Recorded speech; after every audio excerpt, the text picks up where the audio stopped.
Après cette échappée belle à Troyes et à Strasbourg, on est très heureux parce que les téléspectateurs nous le demandaient déjà depuis très longtemps avec de nombreuses questions.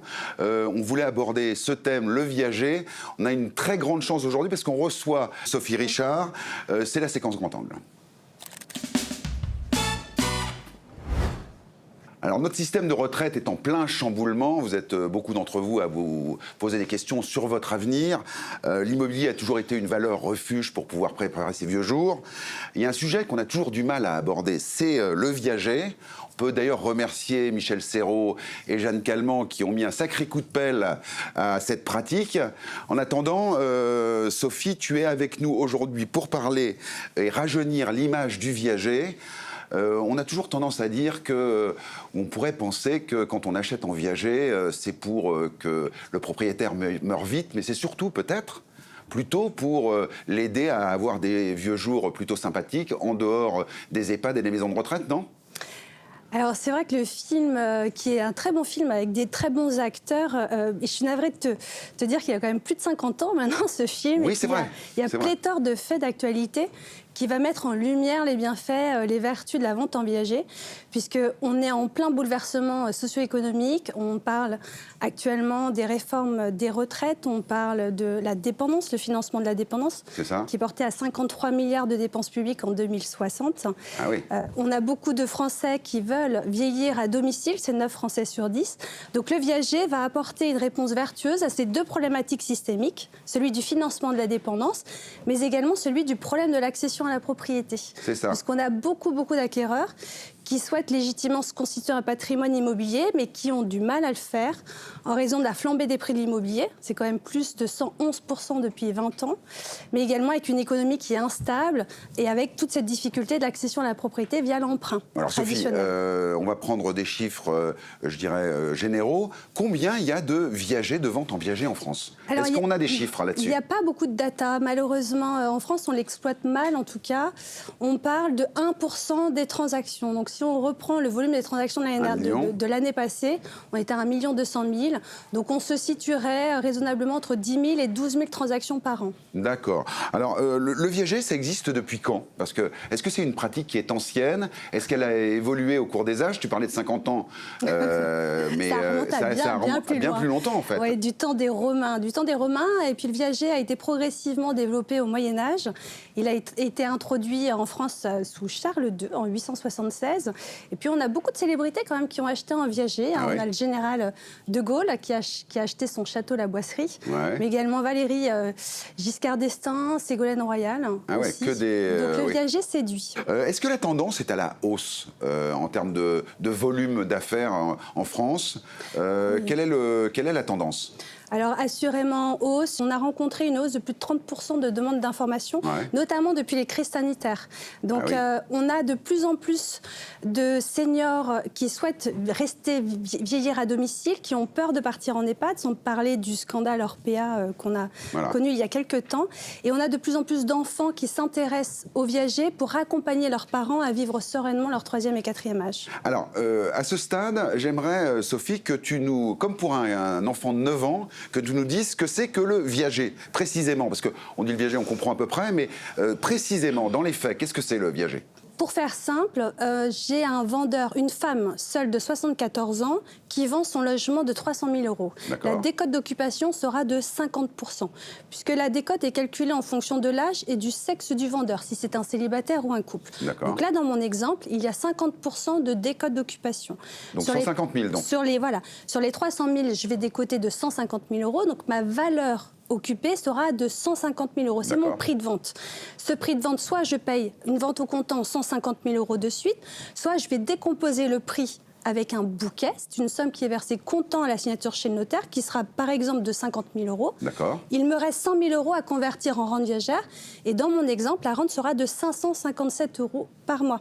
Toute la vie durant de la venderesse. Donc pour 74 ans, on va estimer une espérance de vie de 17 ans. Ce qui ne sera pas la même chose pour un homme. Si j'ai un homme de 74 ans, la décote sera de 47%. Donc avec un même bouquet. Oui, parce que les femmes, on a cette chance, nous sommes censés vivre plus longtemps que les hommes. Donc dans mon exemple, avec un vendeur de 74 ans, j'aurai un bouquet de 50 000 € et une rente viagère de 792 € par mois. Donc beaucoup plus élevé au profit du vendeur. D'accord. Alors quand il y a 2 occupants, un couple de seniors... Donc par exemple de 74 ans, la rente viagère sera de 444 € avec un bouquet de 50 000 €. Donc on va vraiment prendre en considération l'âge et le sexe du vendeur. Alors justement, vous qui êtes les meilleurs agents immobiliers de France, est-ce que vous faites des transactions en viager? Et comment ça se passe? Aline, par exemple. Alors moi, quand j'ai des demandes en viager, je fais appel plutôt à des sociétés spécialisées, parce que c'est vraiment un métier très particulier. Entière, ouais. Voilà, et on travaille en collaboration avec eux. Voilà. Bon.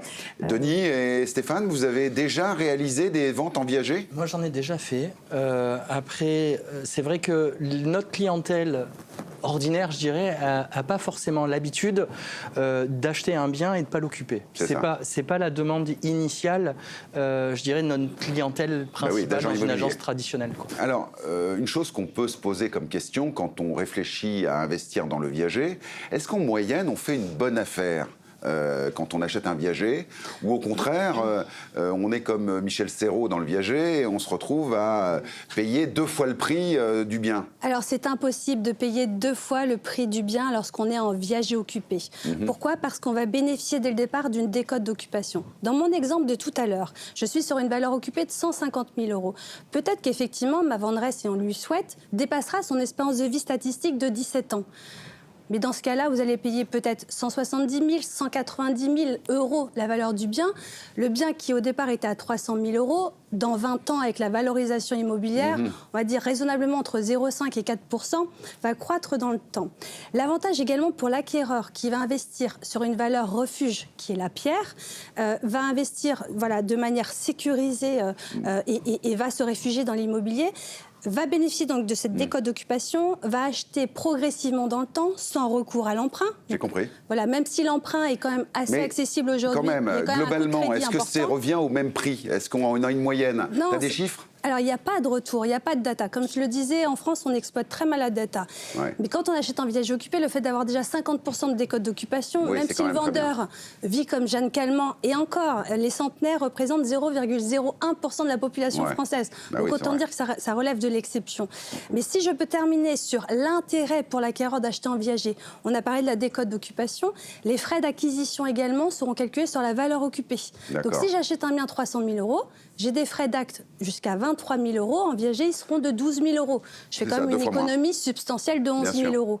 Et ceux qui sont limite à l'IFI, elle le vend bien. L'impôt sur la fortune immobilière va pouvoir déclarer la valeur occupée et non la valeur vénale du bien. Alors j'avais entendu parler d'un truc qui s'apparente au viager, c'est le bail à nourriture. C'est quoi ce truc-là? Ah, Kesako, le bail à nourriture. Effectivement, j'ai écrit une tribune il y a peu de temps. C'est une formule qui a longtemps été utilisée dans nos campagnes françaises, beaucoup intrafamiliales entre enfants et parents.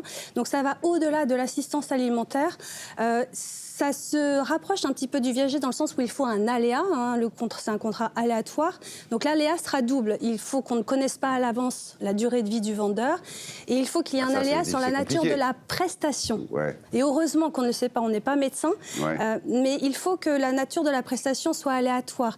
Ça va concerner des prestations en nature. Par exemple, on va pouvoir aider un vendeur pour l'accompagner chez le médecin. Faire sa cuisine, faire son ménage. Voilà, exactement. Éventuellement même l'aider d'un point de vue hygiène. L'accompagner dans son quotidien. Et ça, j'y crois beaucoup, justement, à cette cohabitation intergénérationnelle pour favoriser... Et c'est d'ailleurs notre pilier majeur qui est de notre système de retraite par répartition, c'est la solidarité intergénérationnelle. Et comme on est dans un système de retraite qui est complètement obsolète et à bout de souffle, on peut trouver des solutions. Et là, c'est une sorte de complément de l'aide à domicile, en fait, d'une certaine manière. Oui, voilà, c'est ça. C'est la mise en vente de son bien en échange d'une prestation en nature pour accompagner à vivre plus sereinement son troisième et quatrième âge. Est-ce que ça veut dire que la personne peut habiter dans le lieu, l'acquéreur qui fait ce bail à nourriture habite dans le lieu ou, tout à fait, ou alors il vient juste aider? Voilà, c'est un petit peu comme le viager mixte. Par exemple, vous allez avoir une maison que vous allez pouvoir diviser en 2 lots. Donc le rez-de-chaussée, par exemple, sera dédié aux villages occupés, réservé aux vendeurs, qui restera vivre dans ce logement.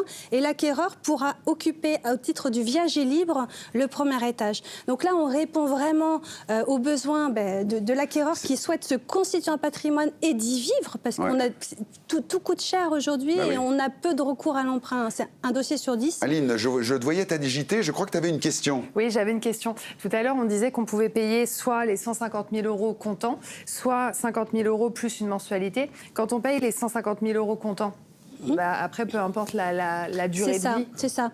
Alors, une réponse très rapide, hein, Sophie, attention, donc on est à la bourre. On peut effectivement payer au comptant les 150 000 €, ça sera libératoire, donc ça va concerner un acquéreur qui n'a pas envie de jouer sur l'aléa, mais ça ne correspondra peut-être pas forcément aux besoins du vendeur, parce que vous avez beaucoup de vendeurs qui mettent en vente pour améliorer leur quotidien, pour protéger madame qui n'a pas beaucoup travaillé ou qui n'était pas bien déclarée et on n'était pas sensibilisé aux problématiques de la retraite comme nous le sommes aujourd'hui. Je pense qu'il va falloir qu'on réinvite Sophie, parce que en fait, quand elle commence, on ne peut plus l'arrêter. Mais on adore ça. Et on adore, effectivement, ça a été limpide.